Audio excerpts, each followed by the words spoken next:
Tonight's story is brought to you by PhoenFX. PhoenFX is a 501c3 nonprofit dedicated to helping charities with fundraising by providing them with the most innovative scarehouse and walkthrough events. They have created fully adaptive environments for the sensory sensitive so that everyone can enjoy the experience. For more information on PhoenFX and their services, please visit them on the web at www.phonfx.org. Without further ado, tonight's tale awaits you, right through there.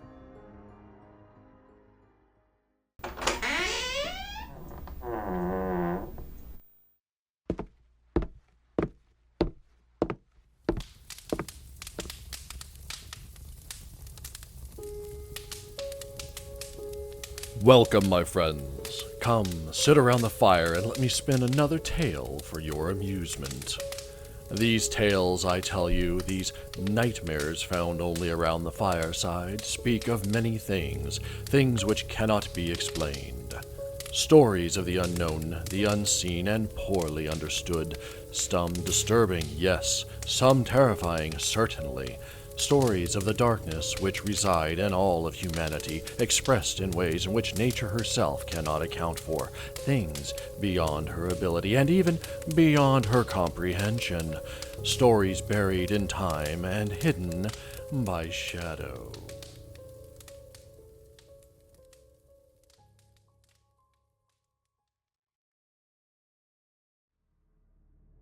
He was called to assist a family in turmoil well beyond their ability to cope.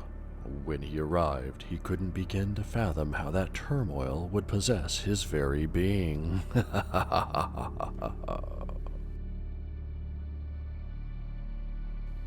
The house which stood before the priest was of no particular architectural style.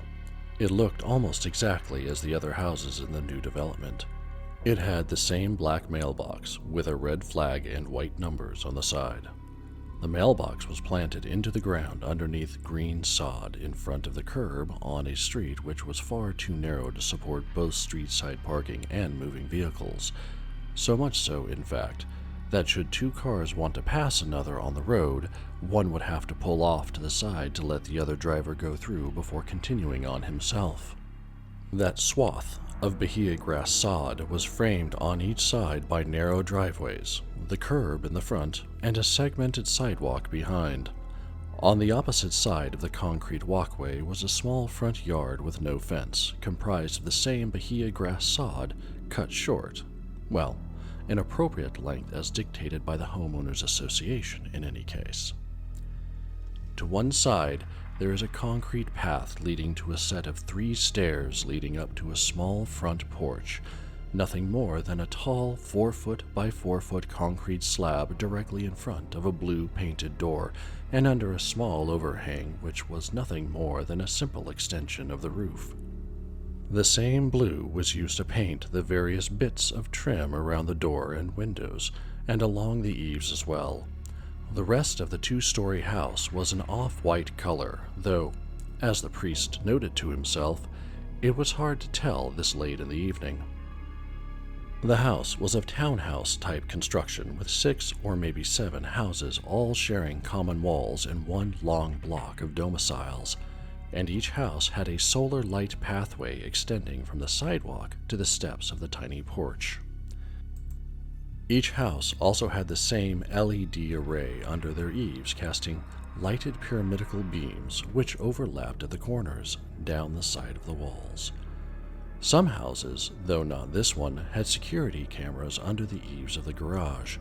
Most, including this one, had doorbell cameras and speakers attached to a security system located within. Most of the houses had their internal lights blazing and their porch lights on in a welcoming manner. The porch lights made it easy for the priest to see the faces of the neighbors as they stared towards the house he currently stood in front of. They reflected concern, fear, morbid curiosity, and in several cases, the glow of smartphones obviously recording the events of the evening. No children played in the street tonight, and a police officer was trying in vain to get the people back inside their homes. Yes, it was a lawful order. Now, after what he had witnessed, he no longer had the heart to try to enforce it. The best he could do was to simply keep people away from this house. It was the officer's recommendation that the priest be called. It is true that a neighborhood like this is a stranger to the more horrific things in life.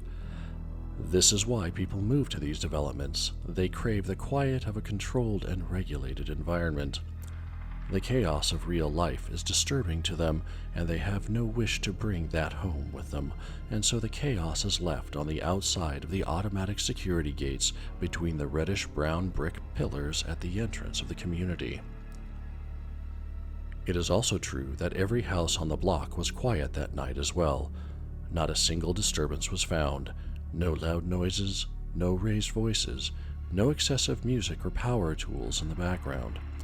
Even the sound of traffic was muffled by the trees which lined each street and encircled the community walls. It was a very peaceful existence in this gated neighborhood, and almost every house exuded that peace, except for the one the priest stood in front of as he gathered his thoughts. The lights were on in the house in front of him, though they would flicker on the occasion. Upstairs, in what was presumably a bedroom, loud screams could be heard, punctuated by fits of laughter and the occasional threat being leveled. The curtains would shift, and when they did, one could catch a glimpse of someone in the room in a long floral nightgown moving within. The curtain never stayed open long enough to reveal any details of the room or of the person within. But if one watched long enough, as many of the neighbors had, one would notice the bedroom lights would flicker just before the house lights, and the flickering of the lights was usually preceded by a terrible scream. The priest, not a young man, but not old by any measure, tightened his grasp on the old black leather-bound Bible he held. The crucifix around his neck hung heavy, as to remind him it was still there. He walked along the pathway to the stairs, and then up the stairs and to the front door. He turned to look at the officer. The officer looked at him in return and nodded. He unclipped his radio transmitter from his shoulder and whispered a few words into it. Within a moment, an officer from the inside opened the front door and invited the priest in. The priest walked through, and the door slammed behind him. The officer stared in terror at the priest, his hand still hanging in the air in the exact position it would need to be if he was still holding the doorknob. The screaming upstairs stopped, and a short, grating laugh ensued. It was a short hallway on the inside. To the priest's right was a stairway leading to the second floor. Several of the balusters had been knocked free and laid on the floor in the hallway, and the hand railing had been splintered in several places, corresponding to the missing balusters. The normally beige carpeting on the stairs was unmarred, with the exception of several red stains on the steps themselves and a larger red stain on the landing. To the left was a shorter hallway, which had 3 doors. One, closest to the front of the house, was presumably the door to the garage. The middle door was slightly ajar and revealed a small guest bathroom. The third door was closed. Pictures hung on the eggshell walls, showing a normally happy family. One who was clearly a mother, a second who was clearly a grandmother-type figure, and a small girl. Every picture was of some combination of those 3, or of each individually. The hallway led to a greater expanse at the back of the house. To the left was an open-plan kitchen with stainless steel appliances, granite countertops, and a stainless steel sink. The cabinets were of honey stain to bring out the wood grain. And directly in front was a living room with a large couch on one side and a large flat-screen TV hanging on the opposite wall. A police officer laid on the couch, his head bandaged clear over his eyes. The bandages were stained red. His arm had been secured to his side, and an older gentleman who was tending to him stopped his ministrations and stared at the priest as he walked in. A woman in her late 40s turned towards the priest, clearly startled at both his appearance and the sudden, eerie quiet which had befallen the house. She was standing in the kitchen, and at once ran at the priest, wrapping her arms around him and sobbing into his chest. The priest recognized her as one of the women from the pictures in the hallway. Despite her present ragged appearance, red eyes, disheveled hair, and well-worn sweatpants and a t-shirt, she sobbed for what felt like an eternity, and the priest did what he could to comfort her. As soon as she started to calm herself, the words began to flow. They were hurried and disjointed, bordering on hysterical, but they told a strange story of a family torn asunder by tragedy. With no context, the priest could only draw conclusions based on unbridled conjecture. These would do him little good, but the woman was clearly distraught beyond her ability to cope, so he let her continue to ramble through her story. She had exhausted herself, and so she sat down on one of the 3 stools around the freestanding island in the kitchen. The priest followed her in, found the electric kettle, filled it with water, and turned it on. As he searched for tea bags, the kettle turned off. He turned it back on, found the tea bags, and turned to find the kettle was off again. He turned it back on, and it turned off. An unnerving giggle echoed from upstairs. The gentleman tending to the officer on the couch stood and walked into the kitchen. He introduced himself as Dr. Goodman, the family physician. From him, the priest began to make sense of the woman's story. Though this episode started earlier today, the doctor started his story 6 months ago with the loss of the daughter. She had been diagnosed with leukemia, and the diagnosis came too late to treat it effectively.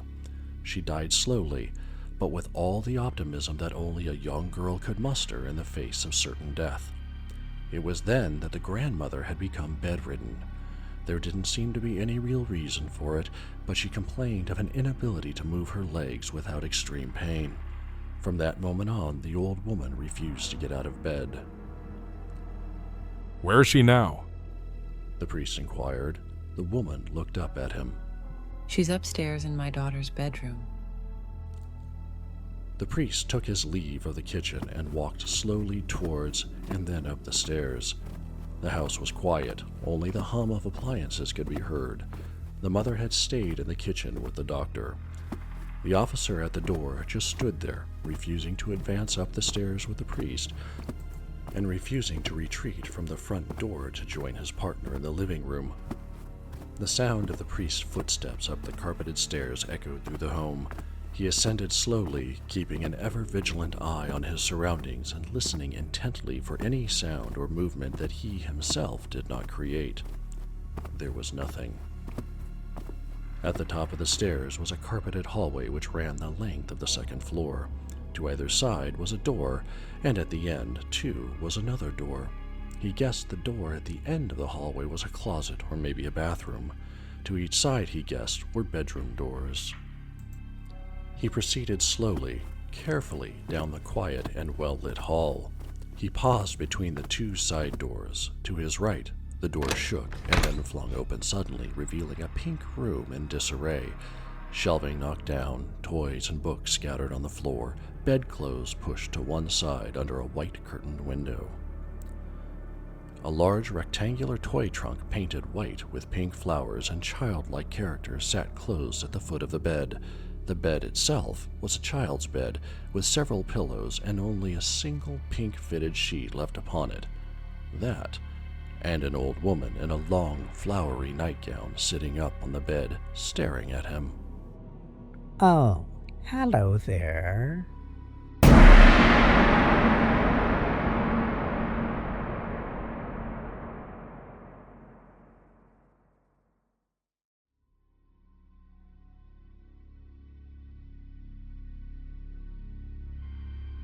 A raspy voice filled with both humor and menace issued forth from the old woman. The woman was clearly in her 80s. Her body was emaciated, spindly legs poked through the bottom of her flowery nightgown. Her feet and knees showed signs of arthritis. Her arms, too, were of the same type as they hung loosely at her side, the palms of her bony hands laying flat against the mattress. Her wrinkled skin sagged, hanging off her skeleton like an oversized coat on too thin of a coat hanger. Her face showed signs of distress and malnutrition. Her hair was long and stringy, thinning with age and damp with sweat. Her eyes, sunken in, glazed over and seemingly unfocused, and though she stared directly at him, he wondered if she actually saw him. Her mouth was held in an unnerving grin, displaying teeth which were well worn and stained, with a few missing. He stood for a moment, taking in the entire scene. The old woman said nothing more. She never let the smile falter, and never blinked as she stared at the priest. He then reached into his jacket pocket and pulled a small bottle from within it. He was fond of the holy water from Lourdes, and whenever he made a pilgrimage there, he was sure to restock his supply. He unscrewed the cap. The old woman's eyes shifted towards the bottle, her smile never wavering. He raised the bottle above his head and began to recite the Lord's Prayer as he splashed the contents of the bottle upon the bed and onto the woman. The unnerving smile left her visage, and she shrieked and recoiled to the head of the bed, pulling her legs up to her chest. The smell of feces permeated the room, and the lights flickered with the tortured screaming issuing forth from the old woman. She began breathing heavily as he finished the bottle of holy water, but not further adjusting her position on the bed. Emboldened by his success, the priest sat upon the toy box at the foot of the bed and calmly opened his Bible. Within the pages were several well-worn sheets of loose-leaf paper. Upon that paper was written the exorcism rites which he had used several times in the past with great success. He unfolded those sheets, and a flash of terror crossed the old woman's face. The priest noticed this, and his confidence in his duties and his faith redoubled. Fear had now left him, and he knew God was there with him, in that very room. Together, they would free this woman from the hold Satan had on her. He began. O holy Lord, Father Almighty, eternal God, Father of our Lord Jesus Christ, who repudiates that receding, tyrannical, and destructive fire of hell, and who also sent his only begotten Son to this world that its roaring be silent. The old woman shrieked, and the lights flickered. The priest's voice rose in volume as he continued. Be quick to hear. Hurry that you may pull out man, made in your image and likeness, from ruin and the midday devil. I exorcise you, most unclean spirit. Wild fear crossed the old woman's entire being. She began to shake, and her jaw clenched. He commands you, who commands the sea, the wind, and the storms. Hear, therefore, Satan, and fear, you who are the enemy of the human race, harbinger of death, plunderer of life, rejecter of justice, root of evils, promoter of debauchery, seducer of men, traitor of mankind, inciter of envy, origin of avarice, cause of discord, inciter of pain. The old woman shrieked again, and again the lights flickered. Her nightgown became wet, and the smell of dehydration-afflicted urine overcame the fading smell of feces in the room. Depart from me, you wicked, into the everlasting fire. You are the prince of homicides, author of incest, headmaster of all sacrilege, master of all evil arts, doctor of all heresies, inventor of all indecency. Go out, therefore, impious one. Go out, foul one. Go out with all of your treachery. Another scream, far longer this time, and the lights flickered and then went out. Returning with the end of the scream, the priest continued with vivacity and volume. He rejects you, to whose power all is subject. He shuts you out, he who has prepared hell for you and your angels, from whose mouth goes out the sharp sword, who will come to judge the living and the dead, and the world by fire. She screamed a final time, and the lights flickered, and he saw her body go limp upon the bed. Then the lights in the house went out. The priest, even in the dark, felt no fear, only exhaustion. He found the toy box, sat himself upon it, and took a deep breath. The stench in the room was awful, and he was glad the ordeal was over. A raspy voice whispered in his ear. Oh, hello there.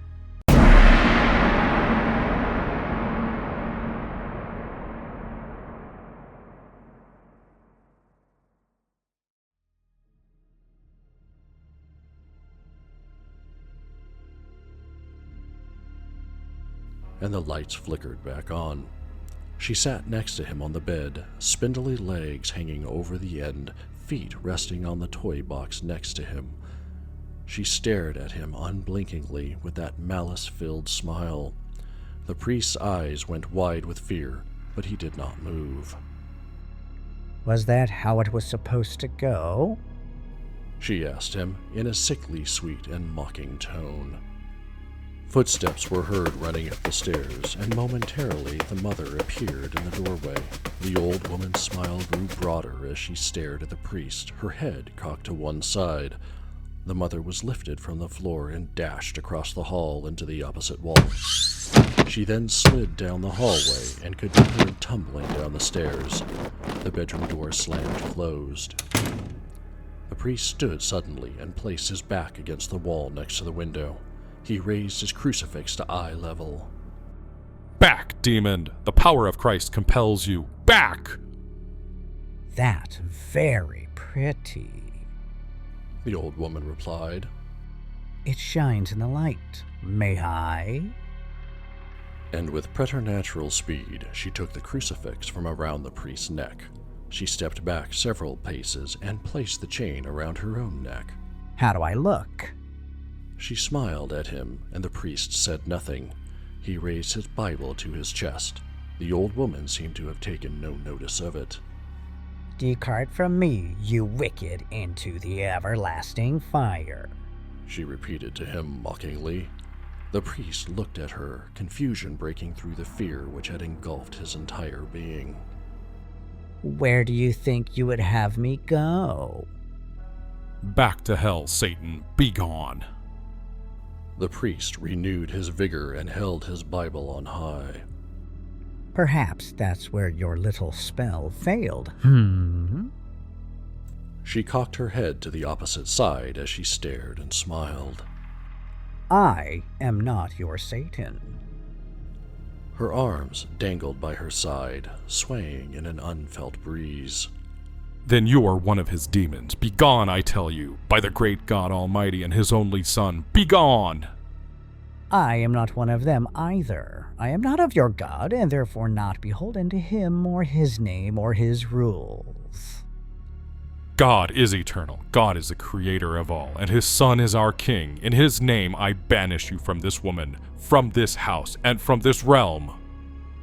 I see your dilemma. The old woman sounded almost understanding, compassionate. For all your faith, you fail to realize that others have faith as well, to different faces, with different names and in different methods. Your methods have failed you, have they not? And as quickly as the mocking tone had left, it returned. Her smile broadened. Maybe try circles drawn in salt and a box adorned with sacred symbols. Maybe burn some sage or draw chalk diagrams. The bedroom door opened partially. The priest turned to leave, and just as quickly it slammed shut again. He turned back to face the wretched old woman. No, Was all she said. She floated gently between him and the bedroom door. More to make a point, the priest thought to himself, that I am trapped within her domain. They stood, staring at one another, no words being exchanged, no movement from either except for her gently swaying arms as she floated before him. What else needed to be said? It seemed an eternity between them until the priest broke the long and uncomfortable silence. What is it you want here? why does desire need to be a factor? Then why are you here? The priest demanded of her. I am here because this is where I am. When it is time for me to be another place, then I will go to that place. Where will that be? She stepped forward to him, though her feet were well above the ground. She cocked her head to the other side, and her smile widened as she spoke. Do you wish to join me there? Wherever you go, demon, I shall be there, and I swear by God Almighty that I will find a way to send you back to whatever hell spat you out. She laughed. It was a harsh cackle filled with contempt, and the lights flickered in time with it as if the whole house laughed with her. And then the lights went out one more time.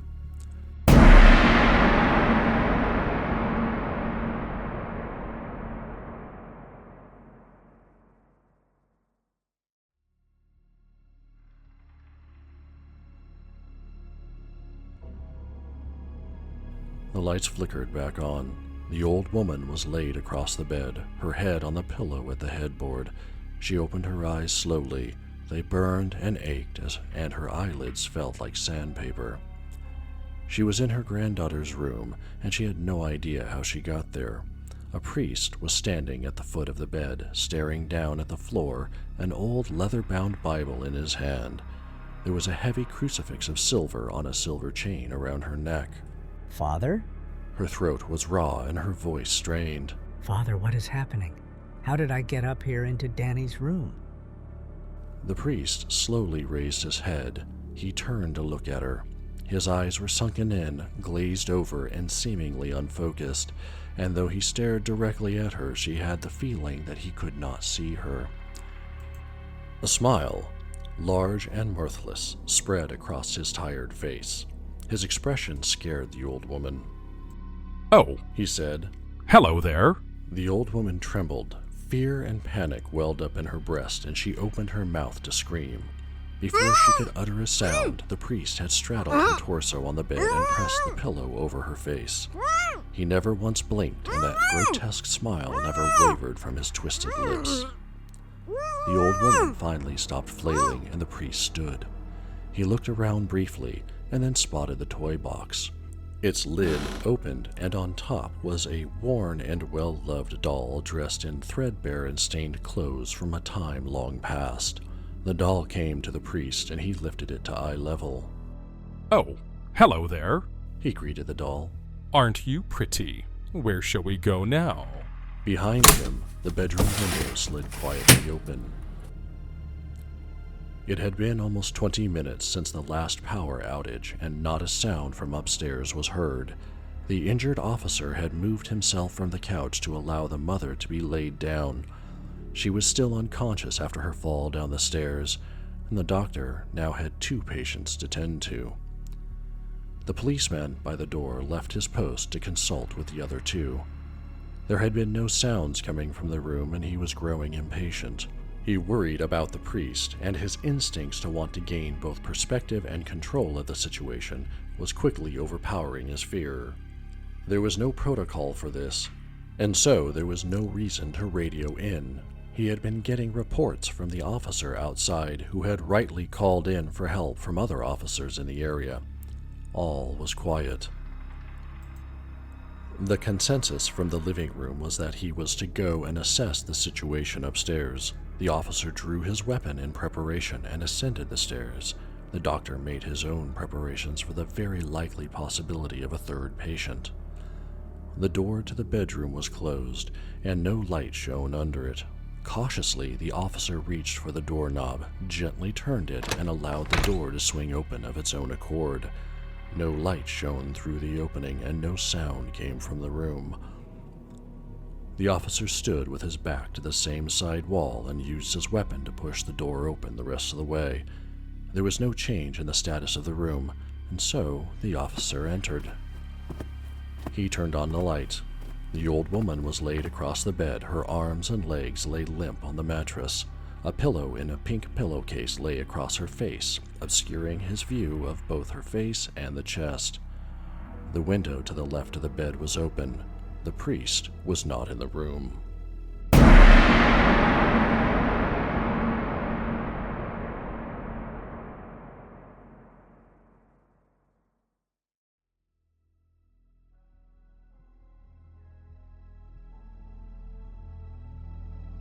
Priests and demons have had a tumultuous relationship for many ages. This one found his little demon a bit too possessive, and all she wanted was a bit of good exercising for a spell of time.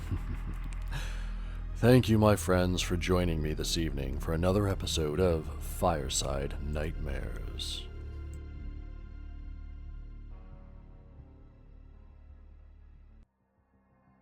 Tonight's episode of Fireside Nightmares was sponsored in part by Everbright Solutions.